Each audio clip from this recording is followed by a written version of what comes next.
Sup folks, once again in the spirit of the season, One Punch Man season, I've got another OPMX, another fictional character versus battle. So in today's clash, we have a collision of two apex avengers of their respective worlds. On one side, the hero hunter, who transcended humanity itself, Garou, in his Monster Association arc peak, capable of taking on S-class heroes, Monster Association cadres, and even god-empowered foes. On the other, a prodigy of the Uchiha clan, at the height of his war arc power, Sasuke Uchiha with the eternal Mangekyo Sharingan, fresh off awakening abilities like the Susanoo's full body and armored forms, advanced genjutsu, and wielding the Amaterasu flames with deadly precision. Both fighters bring a vast array of abilities, techniques, and combat strategies that would make a versus battle interestingly complex, and for the sake of my sanity and the tendons in my wrist, they're easier to draw than the initial idea I had. No, seriously, I have no idea how Kishimoto drew 700 plus chapters with Naruto always spamming that shadow clone jutsu. I've had a crack at it and I can say never again. That said, let's get into the battle arena.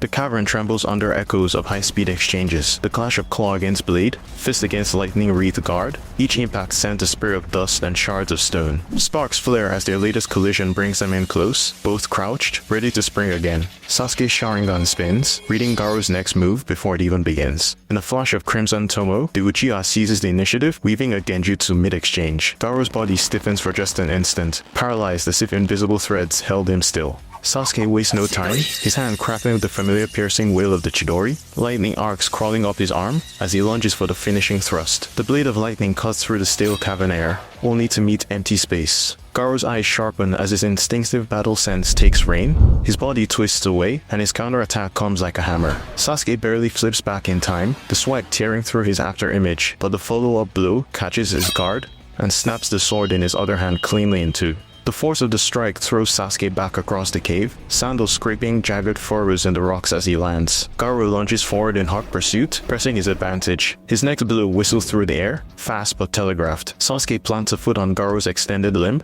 vaulting clean over the hero hunter's head, in a move both evasive and mocking, all while forming seals. Sasuke spins around and exhales a massive fireball jutsu, a roaring sphere of flame that floods the cavern's dimness with searing light. Most fighters would dodge or brace, Garou does neither. With a predator's grin, he rushes straight into the blaze. His palm cuts through the air in a sharp arc, using the water stream rock smashing fist to bend the flames off course, sending the inferno crashing harmlessly against the nearby stalagmites.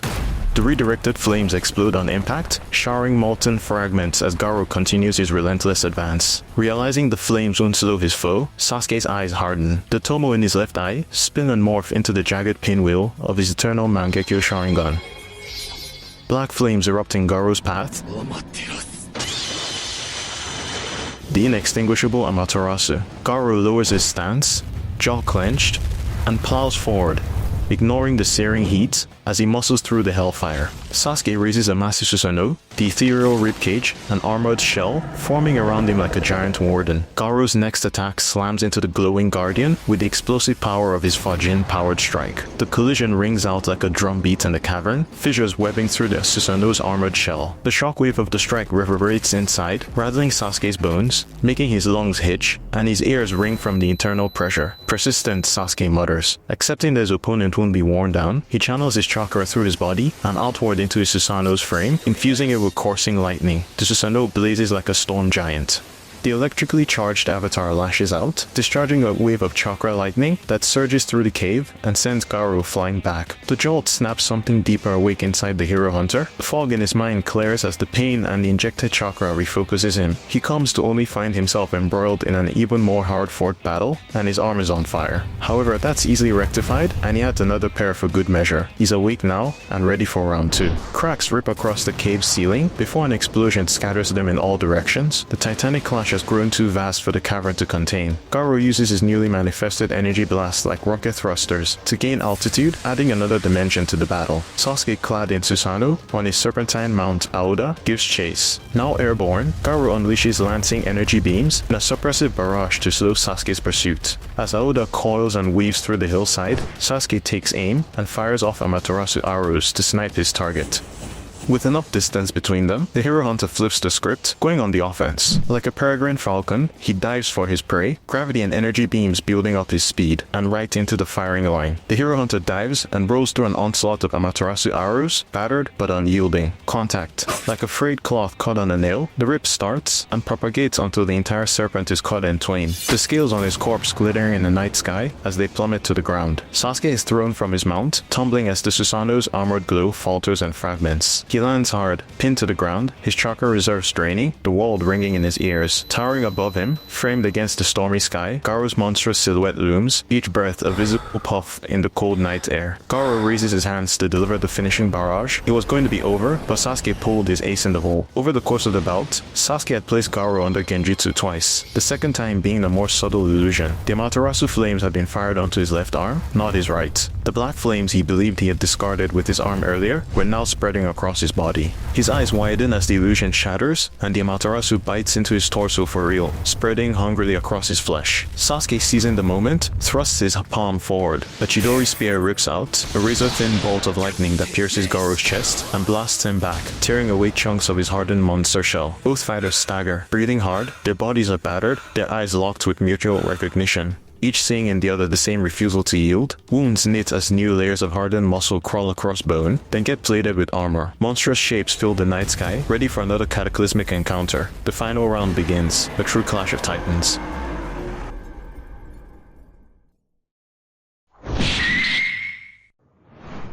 So who goes on to win? To give an answer, you'll have to look at 4 major categories, namely strength, speed, skill, and hacks. In terms of strength, power, AP, whatever you want to call it, both characters are in the same tax bracket, that being somewhere between multi-continental to small planetary. It's a lot easier to point it out for Garou, because guys in this series are pretty apathetic to property damage. Like every fight levels the neighborhood to city, town, and heck, by the time of the Monster Association arc, you have lasers splitting off chunks of the planet. Even disregarding chain scaling, you still have Garou splitting a giant freaking centipede that reaches space. Whereas for Sasuke, it's a bit more low-key. He doesn't have the landscape leveling Biju bombs, mountain cleaving Susanoo sword swings, or massive AoE shockwaves that some of his contemporaries in the series have, but he's able to match either while working with or against foes with these levels of power. That said, I do think Garou has a slight edge, as it's easier to put him on the higher end of the bracket because of things like him scaling above Orochi, whose Gaia cannon has been calced to small planetary based on the kinetic energy of the mass Orochi moved. Sasuke, on the other hand, should be some unquantifiable level around or below that, as at best he can compete directly when tag teaming with Naruto against Jubito, who in an earlier form had chakra comparable to a small planet.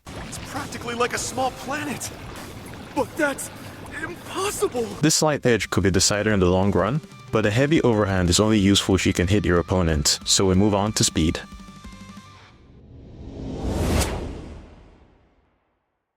I've gone over OPM speed scaling, particularly regarding Garou in some of my previous videos before, but TLDR, have Garou's combat speed, that is, the speed at which he can fight and react to, not how fast he can move, in the FTL ranges based off massive upscaling from relatively fodder characters having light speed scaling, and his combined showings against Flash and Platinum S. The real question is Sasuke's speed relative to that. To start off, it's 20-25 people. We move past the Naruto characters and lightspeed arguments. There are so many lightspeed feats prior to the Light Fang which people cape as the only lightspeed showing. You have a serious Haku being capable of moving through his mirrors at lightspeed, Itachi's water bullets being lightspeed, Kirin being lightspeed, Daoruri's literal laser circus jutsu, Kyubi Cloak Mifune having lightspeed sword slashes, and even the Raikage being capable of moving relativistically even before he stacks on body flicker. It should be obvious to say that EMS Sasuke scales above all the aforementioned characters and their lightspeed feats.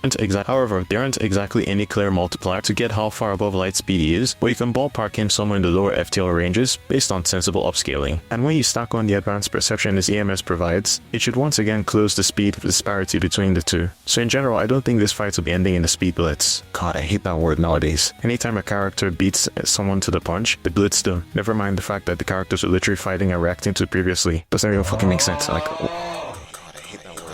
word nowadays. Sorry, went off on a tangent there. But let's discuss how they'd actually apply their battle prowess in a fight. Both characters are extremely skilled combatants and have tons of experience fighting against opponents with varied skill sets and abilities. They've both basically run the gauntlet: speedsters, bruisers, long rangers, slippery merchants, and giants. Initially, I had this section just to talk about Garou's multitudes of martial arts, techniques, and the fact that he could copy any taijutsu Sasuke uses to best him when they're in CQC. However, I was actually having a training exams debate while ripping Sasuke, and I forgot that the Sharingan can do the same. I lost, but it kinda worked out because I was actually the genesis of me making this battle, because I thought it was cool that I had an opponent who could do Garou's copying shtick. So in terms of skill, neither one is gonna pull like an Ip Man on the other, because I have them both dead even.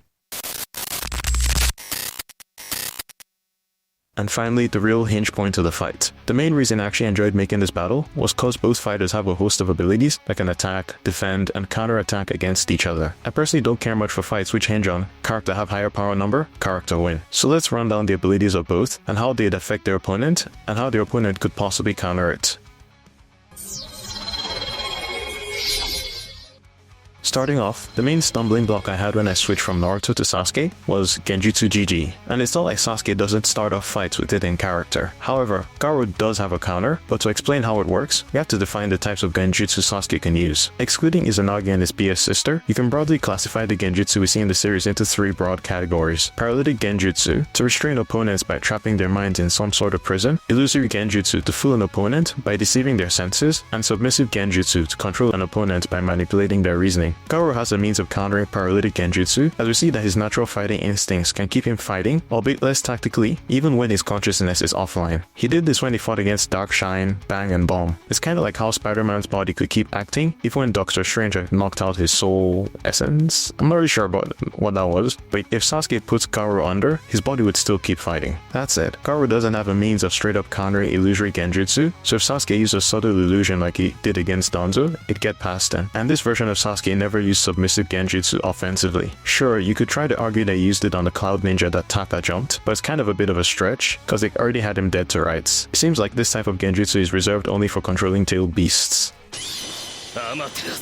This is Sasuke's go-to ever since he got his MS. He can just fire off the flames, make them into coatings, arrows, swords, or combine them with other jutsu. In an almost video gamey sense, the main benefit of the jutsu is the burn damage he can inflict with their Matarasu attacks, and considering that the flames can be extinguished, it'd be useful in dealing damage to Garou. However, Garou's regen provides a means of countering the jutsu, much like how Naruto, the Ten Tails, and Madara. Okay, slight tangent again, but is it just me that finds this one pretty egregious? Like seriously, all he had to do was take off his clothes. Like what the fuck? Anyways, Garou can simply remove the burning part, like the Raikage did, and regrow it. Now switching to Garou, his main shtick is his mastery of multiple martial arts he's copied. He has a laundry list that includes the Water Stream Rock Smashing Fist, that's a mouthful, the Whirlwind Iron Cutting Fist, the Exploding Heart Release Fist, the Fajin, and the Monster Calamity Godslayer Fist, etc. That said, only two of them are really useful in a fight like this, that being the Water Stream Rock Smashing Fist, which can redirect the attacks of opponents, and Fajin, which generates internal shockwaves to attack an opponent's internals. The Water Stream Rock Smashing Fist would be useful in redirecting Sasuke's attacks, particularly his ranged ones, and when getting up close, the Fajin provides him a mean to harm Sasuke, even when he's shielded with the Susanoo. Sasuke's main counters to these two are using the Chidori Stream to create an AoE electrified field to prevent Garou getting up close and personal, and while Garou does have a means of neutralizing Amaterasu, coating his ranged attacks in it would slow him down, as he still has to rip it off him, cause even when he redirects them with the Water Stream Rock Smashing Fist, he still actually makes direct contact with them.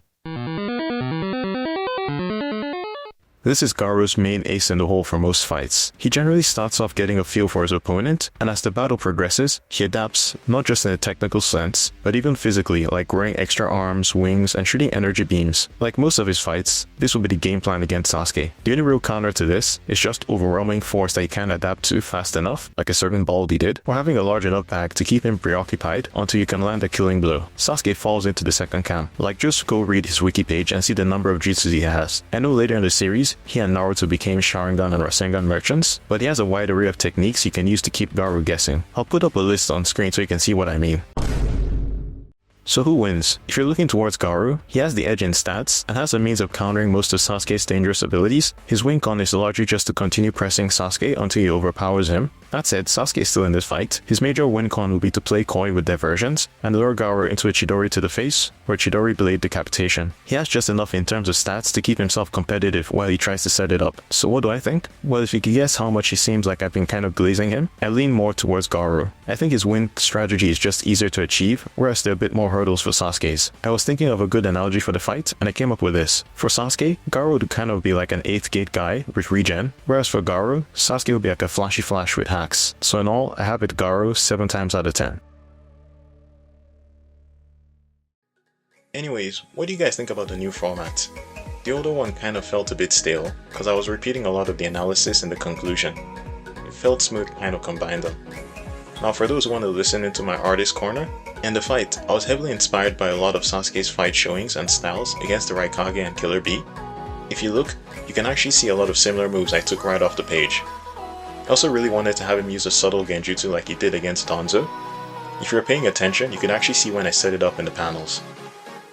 While for Garou, because for large portions of the battle, he was fighting off just instinct, I tried to emulate the just tanking rush forward style, almost Oliveira-esque for any of my UFC fans out there. That said, when his consciousness came back, I had to do an homage to the Sage Centipede split using Aoda. Additionally, in terms of art style, I generally stalk more towards trying to emulate Kishimoto's art style. I've almost made it kind of my default style, because in my opinion it's kind of one of the best out there. It's simplistic enough, yet detailed enough to convey the actions and the atmosphere. That said, I tried to do a version of Murata's for the thumbnail, as I needed that one to pop out a bit more, given that what was in the frame. But seriously, even though he releases that shit like every other month, I have no idea how that guy does it because it's freaking intense. For those who are interested in rereading, you can find the panels on my Insta or my Blue Sky linked in the description. So for the usual stuff, if you enjoyed what you saw, a like and a subscribe would be greatly appreciated. And if you've got any comments, suggestions, or disagreements with my scaling or analysis, leave a comment. I'll respond to any civil ones. Anyways, that's all for now, so see you guys later. Peace out.